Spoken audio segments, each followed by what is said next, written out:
Olá para você que nos acompanha no programa Esporte Executivo aqui na Exame.com. Seguimos a nossa roda de conversas com os principais protagonistas da gestão esportiva Brasil afora. Hoje converso com Rafael Grostein. Falei certo o seu sobrenome, Rafa? Sim, Rafael Grostein. Grostein. Depende ali do sotaque que você quer imprimir. Justo. Rafael é sócio fundador da NWB, diretor de conteúdo do canal Desimpedidos, que muitos ou todos vocês conhecem, especialista em mídia e tecnologia, desenvolveu projetos para filmes, mídias sociais e mobile, para anunciantes, e aí tem Coca-Cola, Volkswagen, Bradesco, Gillette, outros mais. Mais de 10 anos de experiência no mercado de propaganda e entretenimento, sócio da Spray Media e diretor executivo do estúdio digital e rede de canais NWB. Foi produtor executivo na Conspiração Filmes e executivo na Pontomob, agência de mobile de marketing. Eu vou levantar e vou embora, você faz o programa, porque eu vou mais atrapalhar que ajudar. Rafa, seja muito bem-vindo ao Esporte Executivo. Obrigado pelo convite, Vinícius. É um prazer participar dessa conversa contigo. Vamos lá. A agência, as pessoas conhecem muito, fazem uma ligação direta com Desimpedidos, mas vocês têm vários outros canais, tanto próprios como afiliados, como vocês chamam, e uma maioria absoluta com ligação ao esporte. Era uma lacuna que vocês percebiam, que vocês percebem, que o esporte não consegue absorver e aproveitar? Ou existe uma estratégia de vocês de criar, então, essa necessidade, como o Steve Jobs fez com a Apple? Bom, Vinícius, a NWB ela já tem aí 7 anos, né? Então, se a gente se voltar para o mercado digital, dá para dizer que a gente é pioneiro, principalmente nessa experiência de trabalhar vídeo como linguagem, como formato, né? E construção de audiência. E naquele momento que a gente começou, o primeiro canal, né, que a gente idealizou foi o Desimpedidos mesmo, um canal voltado para futebol e humor. Então, naquele momento, tinha muita pouca coisa acontecendo nesse terreno, né? Então dá para dizer que a gente fomos os primeiros ali a começar a explorar, mas de fato, cara, nesses 7 anos muita coisa aconteceu, tem muita história por trás e a gente foi evoluindo e acompanhando as mudanças do mercado, do digital, das plataformas principalmente, para conseguir construir ali um legado nesse sentido de construção de audiência e também de oportunidades para embarcar marcas, né, nessa jornada. Você falou que tem uma relação com o humor. Qual o tamanho da importância do humor pensado para e com o esporte, Rafa? Cara, eu acho que o humor, ele é um drive muito importante de atenção, né, principalmente no público brasileiro. E aí, lá no começo, quando a gente começou a pensar de que forma a gente ia trabalhar o nosso conteúdo, a gente identificou que tinha uma oportunidade, muito também pelo sócio que a gente tem, né, ou que a gente tinha na época, né? A NWB foi evoluindo também na parte societária. E a conexão do humor com o esporte nos pareceu fazer sentido, principalmente porque quando a gente olhava para a televisão e para o conteúdo esportivo como um todo, tinha sempre aquela coisa mais séria, né? Muito difícil um jornalista naquela época admitir qual time torcia. E quando a gente se voltava para a realidade, né, para como a gente conversa de fato no dia a dia, era totalmente diferente, né? Seu time perde, você sabe que você vai ser sacaneado pelo teu amigo que torce para o rival, né, para o time rival.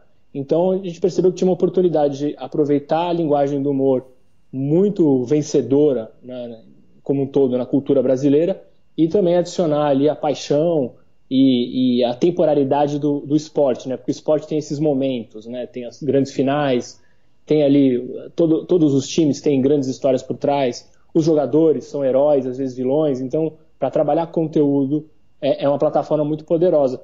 E aí a gente acabou apostando nessa união do esporte com o humor, que deu certo, e a gente viu também vários outros canais surgirem, e também a própria imprensa começou também a se descontrair mais, né? A gente percebe que hoje é muito mais comum uma piada ali entre os próprios jornalistas fazem muito mais piadas, são mais soltos. Acho que soltou um pouco, né? Destravou essa veia que todo mundo tem, na verdade, né? Todo mundo gosta de se divertir e quando está entre amigos tende a ter uma conversa muito mais descontraída. Vocês conseguiram, nesse sentido, apontar rumos até para a imprensa esportiva, né? Talvez vocês não tivessem essa pretensão lá atrás, mas quando vocês começaram a fazer, vocês indicaram um rumo possível. Hoje, dá para entender que a mídia esportiva não precisa ser menos séria, não é? O ponto não é esse, você pode ser sério e bem-humorado, mas que a mídia esportiva aprendeu com vocês um caminho de falar sobre o esporte de uma forma mais leve, e se sim, também dá para fazer o inverso pensando no trabalho de vocês, partir da premissa do humor e incorporar assuntos mais sérios?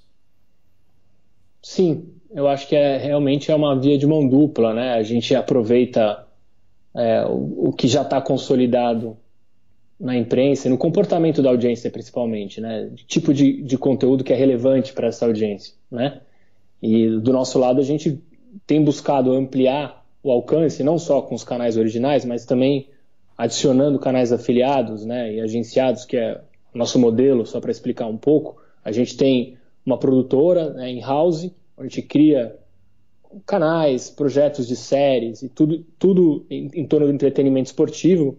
Futebol, obviamente, tem um peso gigante, mas não só.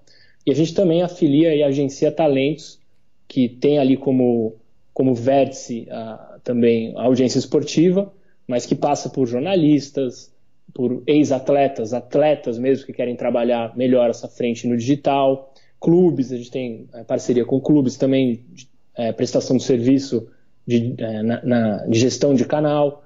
Então é um ambiente que é bem diverso e que de 2013 para cá evoluiu bastante nesse sentido. Então, olhando para os canais mais tradicionais, eu acho que existe uma troca mesmo, né?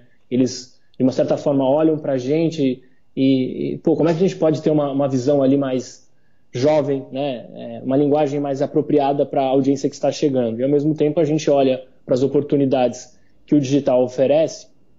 Eu acho que agora ficou claro, né, que a gente tem ali um caminho muito vencedor em explorar não só direitos, mas assim, de construção de audiência, prestar serviço e estar próximo também de construir audiência com clubes, federações. Então tem uma troca, acho que é muito rica, desse mercado mais consolidado de mídia e uma turma que está chegando e que, enfim, já não é tão jovem assim, né? Mas que tem mostrado que a gente tem um espaço para cobrir, e essa troca eu acho que ela tende a continuar nesse sentido. Mas vocês levam a identidade de vocês para esses veículos mais sérios. Então, por exemplo, vocês trabalham com o Atlético.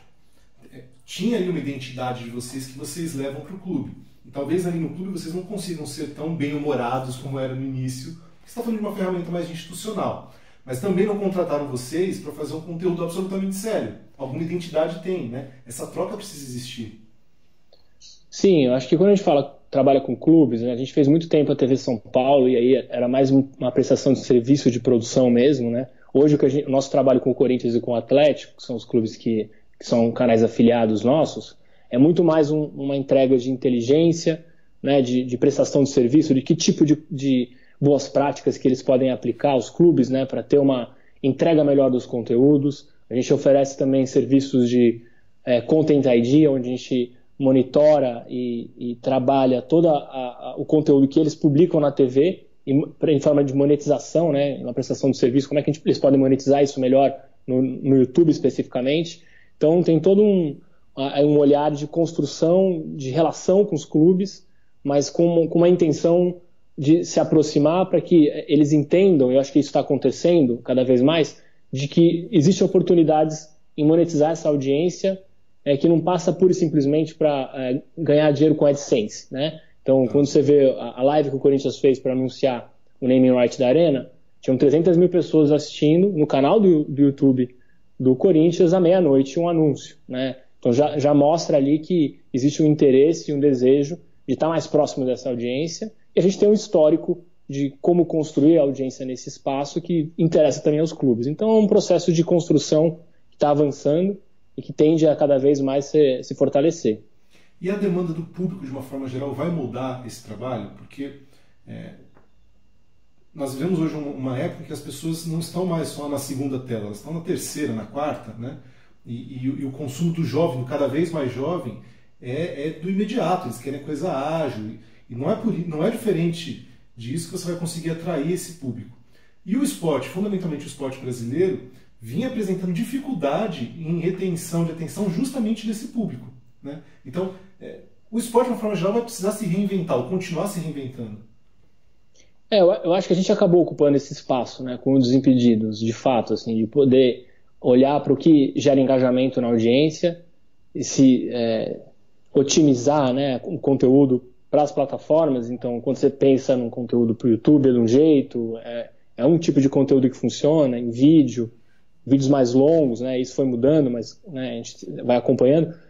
Twitter a gente usa muito para cobertura em tempo real, né, enfim, então esse olhar multiplataforma eu acho que veio para ficar. Eu entendo que não só os clubes, como as mídias, as empresas tradicionais de mídia estão se atualizando, né? Você vê hoje, recentemente, o Globo Esporte, a Globo, né, lançou um canal com conteúdos no YouTube, né, de referentes ao futebol, que antes eles não faziam, os melhores momentos dos jogos, tudo isso. Esporte interativo, que é referência também, né, em ineditismo, em botar conteúdo otimizado mesmo. Então, assim, a Band já coloca todos os programas ali. Isso, quando a gente começou, não existia, né? Só tinha a gente e o esporte interativo. Então, é uma tendência mesmo de se apoiar nas plataformas, né, nas empresas de mídia, para ter outras linhas de receita, para estar mais próximo da audiência. E, nesse sentido, a gente tem um histórico que nos ajuda. Mas, assim, está cada vez mais competitivo, né? E até para os clubes mesmo, né? Então, tem um interesse, tem uma vontade, tem um desejo, tem uma oportunidade muito grande, mas é um ambiente competitivo e não é fácil fazer, né? A gente costuma dizer que é uma maratona. Então, assim, normalmente, quando as empresas, as marcas, ou mesmo as entidades ou clubes vão para o digital, existe uma expectativa de fazer um viral que vai bombar imediatamente, né? Vou fazer um vídeo aqui. E eu acho que cada vez mais fica claro que eles têm entendido isso. Acho que a pandemia trouxe essa noção, né? Quando todos os torneios pararam, e aí os clubes tiveram que olhar e falar, putz, e agora? Como é que a gente vai se comunicar com os nossos torcedores? Como é que a gente vai fortalecer essa relação sem os torneios, né? Sem os jogos? E aí várias oportunidades surgiram. Então, é uma maratona. Não adianta achar que você vai fazer uma vez um grande projeto ou um grande vídeo e está resolvido. Não, tem um trabalho de longo prazo, de construção, de aprender o que funciona, de otimização, de entender o que fazer em cada uma das plataformas, que demora a você internalizar essa visão dentro dos clubes, né? E aí tem uma necessidade de monetização, né? Não adianta você investir se você não consegue monetizar. Então, como é que você junta essas duas coisas? É onde a gente tem expertise, é onde a gente tem buscado oportunidades e parcerias que vão nesse sentido. Você falou que o canal Desimpedidos começou lá atrás, quando você tinha um esporte interativo. Hoje, quando você olha para trás, independentemente de você fazer parte do grupo ou não, você consegue enxergar e entender que o Desimpedidos foi um marco na história do digital envolvendo o esporte? Modéstia à parte, assim, tudo bem, modéstia à parte, pode deixar de lado. Não, claro, não. Eu vou contar uma história aqui que eu acho que exemplifica bem isso que você está colocando. Assim, a gente passou por várias fases, né? Então, lá em 2014, a gente fez uma campanha de engajamento e a gente já tinha, né, como o Desimpedidos nasceu dentro de uma estrutura, com investimento, já o Kaká sócio desde o começo, a gente tinha alguns acessos que nos ajudaram muito. Então, a gente fez uma campanha na época para convidar o Ibrahimovic, né, porque a Suécia não se classificou para a Copa, que era Vem Ibra. E a gente montou um vídeo, convidou alguns jogadores para interagir, para convidar o Ibrahimovic para vir. E aí engajamos a nossa audiência, que naquele momento ainda era pequena, mas já fazia um certo barulho. E aí o vídeo chegou nele, né? E ele respondeu e ele acabou vindo para a Copa. Então, isso em 2014, né? Então, ali a gente já viu, putz, temos um negócio aqui que pode ser poderoso. Aí, na sequência, a gente fez uma campanha que era Me Leva para o Chile, que era para provocar a Adidas, para conseguir o primeiro patrocinador. Então a gente queria ir fazer a cobertura da Copa América 2015 no Chile. A gente já tinha uma certa estrutura, mas a gente não tinha dinheiro para pagar passagem nem nada, né? Então fizemos uma campanha engajando também a audiência, deu super certo. Isso na época funcionava, era algo que hoje em dia é meio até mal educado você fazer esse tipo de coisa, né? Pega mal. Mas naquela época tinha essa coisa de você ser guerrilheiro, né? De começar as coisas, de desbravar, e funcionou muito bem. Então a gente começou a perceber que tinha um negócio muito valioso na mão. Mas no momento que eu percebi, falei, putz, agora de fato a gente acertou e dá para ver que a gente está fazendo um negócio que é diferente, a gente está construindo isso de fato, né, interferindo no que é o futuro do esporte. Foi um projeto que a gente fez para o Guaraná, logo antes da Copa do Mundo. a gente já tinha uma parceria com a Guaraná Antártica, e aí nós fomos para Manaus, não era Manaus, Maués, eu não vou lembrar o nome da cidade, mas é a cidade onde o Guaraná planta os frutos, e era uma campanha. O Fred foi para lá, e aí tinha um pedaço da campanha onde ele ia para Manaus. E assim, do nada, ele marcou ali, chamou a turma no Twitter para encontrar numa praça específica. A gente fazia muito isso, né, com todos os apresentadores e conteúdos, de entrar em contato com a audiência, né, quando a gente ia para alguma cidade que a gente nunca tinha ido. E lá em Manaus, a hora que juntou ali umas 500, 600, 700 pessoas, e a hora que o Fred sai do carro, e aí tipo uma loucura, as pessoas subindo em cima do carro, aí o Crack, que é o nosso câmera na época, perde a roupa, sabe assim, aí o carro ficou todo amassado, a gente teve que pagar o conserto. Falei, putz, realmente a gente está fazendo um negócio diferente e que tem um puta de um valor. E isso foi em 2017 ou 16, 17, pré-Copa do Mundo 2018. Então as coisas foram acontecendo no seu tempo, mas hoje dá para ver que de fato vem uma geração de canais e de jovens que se inspiram no que a gente faz, né? E a gente vê isso de fato, canais tendo muito sucesso, realmente construindo carreira inspirado no que a gente começou. E como você disse, as próprias empresas de mídia mais acostumadas a trabalhar jornalismo também se inspirando. Então é gratificante olhar para trás e ver toda essa história. Tem mais outras tantas histórias. Se eu começar a contar aqui, de vez que eu fui para eu acompanhar o Fred e o Desimpedidos como um todo, né, que está fazendo uma cobertura da Champions, e aí do nada, quando eu vejo, eu estou no hotel com o Lugano, com o Roberto Carlos conversando, e eu sou fã de futebol, nunca imaginei que isso fosse acontecer comigo, né? Para o Fred, que é quem aparece ali, a estrela, já é mais esperado, mas aí a gente começa a ver que de fato o negócio atingiu um patamar que a gente não esperava, e o que a gente está buscando é crescimento e continuar nesse sentido. E esse que é o ponto. Quando você percebe o seu tamanho, o que você faz com essa informação? Você redimensiona os seus próximos passos? Porque uma coisa é você fala assim, sou relevante. E aí você continua projetando os próximos passos. Aí alguém vem e te prova, né, ou 600 alguém sobe no seu carro e te prova que talvez você seja já mais relevante do que você imaginava. Você revê seus passos, você revê seu planejamento, o que passa na cabeça? Cara, isso é o tempo inteiro, né? E aí, assim, claro que tem essa questão, que é um paradoxo, né? Quando você está crescendo, você vai perdendo, de certa forma, a sua capacidade de inovar, né? Então, a gente fica o tempo inteiro olhando, falando, como é que a gente... Porque você acaba tendo que montar times, equipes parrudas, aí tem uma estrutura... apesar da gente trabalhar numa estrutura muito horizontal dentro da NWB, existe processos e protocolos que auxiliam nesse processo, nesse crescimento, né? E no procedimento, para a gente poder ter escala. É em São Paulo. Então, você se vê ali num paradoxo, para eu crescer, como é que eu continuo conseguindo inovar, né?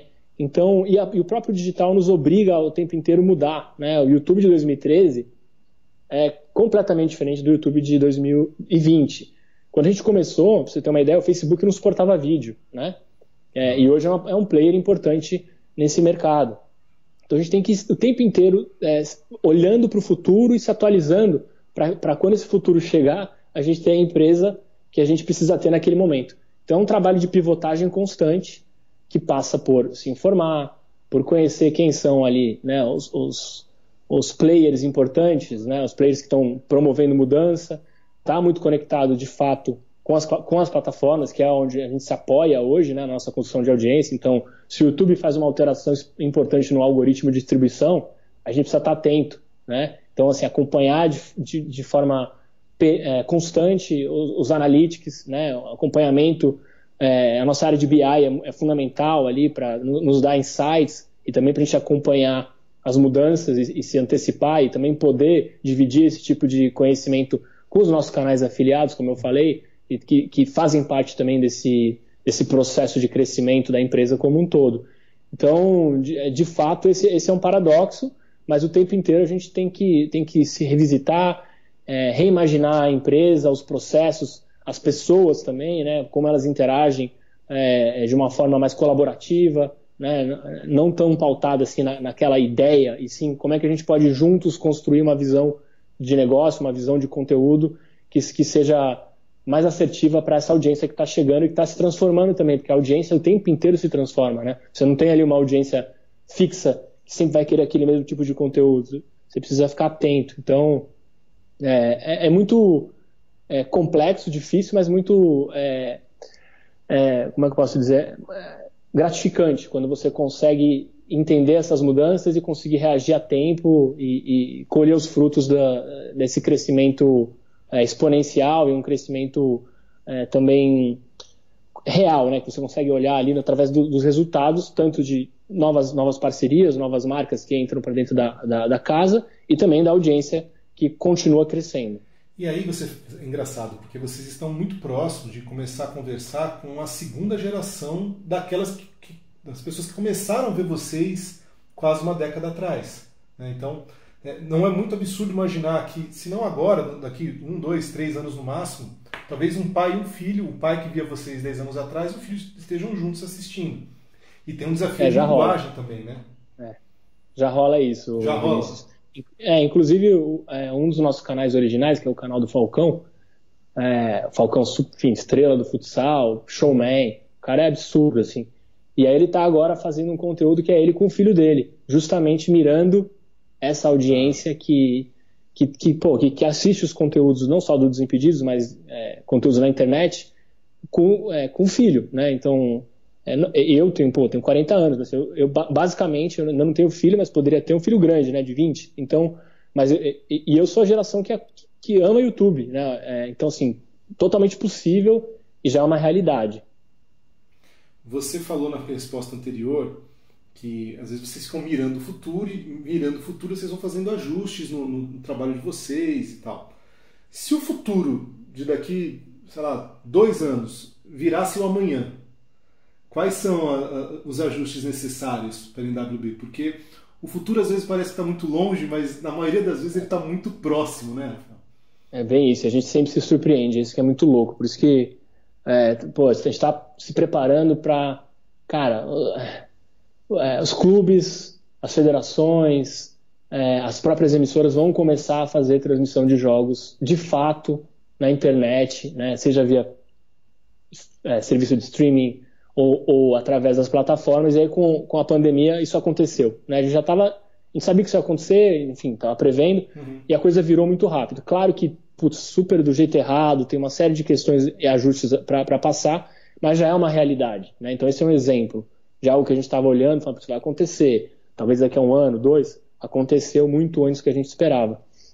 Então, é realmente olhar para o futuro. Então, por exemplo, 5G, tecnologia que está vindo. Então, assim, ainda no Brasil ainda não é uma realidade, já tem uma questão governamental, né, de você passar por uma tecnologia que tem que ser aprovada, qual que vai ser o padrão, tudo isso. Mas, assim, em outros lugares do mundo isso já está acontecendo, né? E a tendência é baratear o custo de transmissão, baratear o custo de equipamento, ou seja, qualquer um vai poder fazer, entendeu? Então, como que a gente se prepara para isso, né?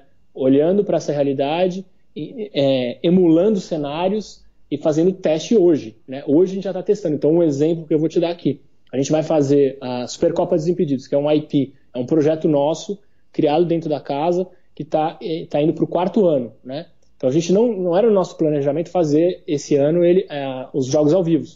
E a gente vai fazer. Então, assim, a gente teve que se adaptar para essa realidade, já mirando um futuro onde provavelmente a gente vai ter transmissão de jogos, onde provavelmente a gente vai ter uma proximidade em construção de audiência junto com clubes, com federações, entendeu? De monetizar não só a audiência através dos views, né, da retenção, da atenção dessa audiência, mas também de oportunidades para as marcas, né, de vender, né? Então, assim, como é que a marca pode patrocinar um projeto ou um produto de um clube ou um produto que seja nosso e ao mesmo tempo ver essa sua monetização instantânea, né? Como é que a gente aprende nesse processo, na jornada da audiência, de consumir conteúdo e também se comprometer, né? Se engajar com uma marca, isso gerar venda, entendeu? Então tem um processo ali de você ficar olhando para o futuro e vendo as tendências e juntar as coisas para que a sua empresa consiga fazer essa transição da forma mais suave possível.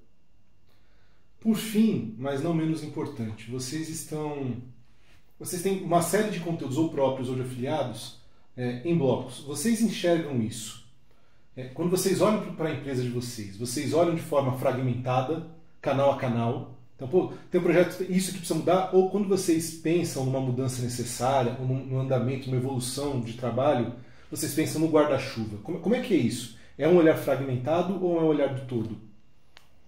Não, então depende do ângulo que você aborda, né? Então, quando a gente pensa ali em projetos de conteúdo, a gente encara muito como um espaço de teste, né? Então vamos testar esse modelo ou essa ideia, se ela funcionar, a gente consegue depois ampliar isso, né? Então essa é uma tese. Mas tem um outro olhar que é o olhar estratégico do todo, né? E aí, de fato, quanto mais a gente consegue oferecer oportunidades para os nossos canais afiliados e agenciados de, aumentar, acelerar o crescimento de audiência deles e também gerar outras oportunidades de monetização para que eles tenham várias linhas de receita, é um modelo que a gente busca. E isso funciona tanto para um canal original quanto para um canal afiliado. Então, olhando mais nesse drive estratégico, a gente olha como um todo. Mas quando a gente pega e examina ali ideias e possibilidades de conteúdo, aí a gente passa muito por esse processo de sandbox, né, de ter ali um espaço de teste, que a gente vai testar várias coisas, e aí o que funcionar, escalar, né, e levar isso para outros canais, não ficar encapsulado dentro dos nossos canais originais. Então, é um processo de duas vias, né? Então tem uma via mais estratégica, onde a gente olha o todo, e tem esse pedaço de testar coisas, que pode ser desde um conteúdo, ou uma experiência, sei lá, um thumbnail, que a gente quer usar o amarelo no thumb, ver se qual que é o resultado, né? Teste AB. Então funcionou? Vamos falar para todo mundo, ó, galera, usem mais amarelo, porque está funcionando aqui, ver se isso funciona para o seu canal. Então tem esse processo, como eu disse, de explorar testes em iniciativas isoladas, mas olhando, quando a gente olha para o todo, na visão estratégica do negócio, aí realmente é uma coisa mais macro, mais de bloco. Eu falei que a última era por fim, mas vou fazer essa aqui que eu estava esquecendo, que é muito importante. Vocês começaram fazendo conteúdo com referências ao futebol. Depois, de alguma forma, como você mencionou o Ibra, vocês já começaram a fazer conteúdo inseridos naquele universo do futebol. É possível imaginar, no futuro próximo, vocês produzindo conteúdo que o futebol não produz, ou que outra pessoa, ou que outro player esteja produzindo que vocês acham que pode fazer melhor? Por mais que seja um passo distante ou um passo muito grande, vocês se enxergam nesse movimento? Cara, assim, a gente, de verdade, sempre pensa grande, né? Porque uma coisa que a gente aprendeu também nessa toada de construção de audiência, de relacionamento com os nossos fãs, é que o sarrafo ele só sobe, né? Ele nunca desce. E se você se acomoda num certo patamar, você começa a perder a sua audiência, né? A audiência começa a se interessar por outras coisas. Então, é fundamental a gente sempre pensar, como é que a gente pode ir além? Como é que a gente pode fazer algo mais incrível, né? Como a gente pode acessar uma audiência que a gente ainda não acessa, né? Então, essas são as perguntas que a gente faz frequentemente quando a gente pensa nas nossas ideias. Então, nesse sentido, realmente o céu é o limite, né? É óbvio que vai depender de investimento, claro, de robustez, né? Não só de caixa, mas também operacional, né? De azeitar a máquina. Então, não dá para a gente já sair atirando lá em cima e de repente tentar dar um passo maior que as pernas. Mas sem dúvida. Essa identidade que vocês têm, Rafael, assim, a gente está aqui conversando, né? Talvez seja um novo formato possível para o esporte em si, para as modalidades em si. Eu lembro, eu sou tão jovenzinho ou não quanto você, mas quando eu era moleque, que tinha o Rock Go no MTV, que era uma forma de assistir uma prática esportiva com uma outra narrativa, né? Então, ali, claro, as pessoas não estavam vendo se o cara podia jogar na seleção ou não era esse o ponto, mas era observar uma modalidade esportiva por uma outra narrativa. E talvez as modalidades esportivas hoje careçam de uma outra narrativa também, né? Existem as adaptações, os ajustes nos conglomerados mais sérios, Grupo Globo e tudo mais, mas talvez alguns testes sejam possíveis, enfim. Não, eu acho que você está totalmente meio que já direcionando para coisas que a gente está planejando fazer, né? Então, outro exemplo... Spoiler, tá? Não, não, mas é isso, é por aí, assim, se você olhar a série que a gente fez pro YouTube, que foi de colocar o Fred, né, enfim, que é o sonho de todo garoto, Sim, futsal, ser eu jogador vi. de futebol, e o Fred com 30 anos não teve essa oportunidade, então, pô, vamos criar um conteúdo reality, que a gente coloca ele dentro de um time, e vamos captar essa experiência de dentro, né, e é um pouco isso, né, para o Magnus topar, óbvio, né, futsal tem mais abertura, é um esporte que está propenso a, né, tomar mais risco, né? Enfim. Uhum. Então, mas foi uma iniciativa que deu tanto certo que vários clubes nos procuraram para a gente fazer a segunda temporada da série em times de campo. E a gente está analisando essas ofertas. É engraçado, porque agora é É o como se o Fred inverso. fosse um jogador e a gente está lá negociando o passe dele. É mais ou menos isso que está acontecendo. Então, Legal. mas é um pouco isso que a gente está buscando, entendeu? Então, nesse sentido, essa é uma oportunidade, mas tem tantas outras, né? A própria Supercopa, ela é sim inspirada no Rock Go. Eu cresci assistindo Rock Go, a turma que trabalha com a gente lá, o próprio Fred, o Bolívia, todo mundo era dessa geração. Então, assim, é óbvio que o digital permite coisas mais ousadas, né? Então, Uhum. Supercopa, todo mundo que está lá participando tem canal. É como se fosse várias MTVs juntas, né, disputando. Então, pô, a capacidade de capilarizar isso e de ampliar é gigantesca.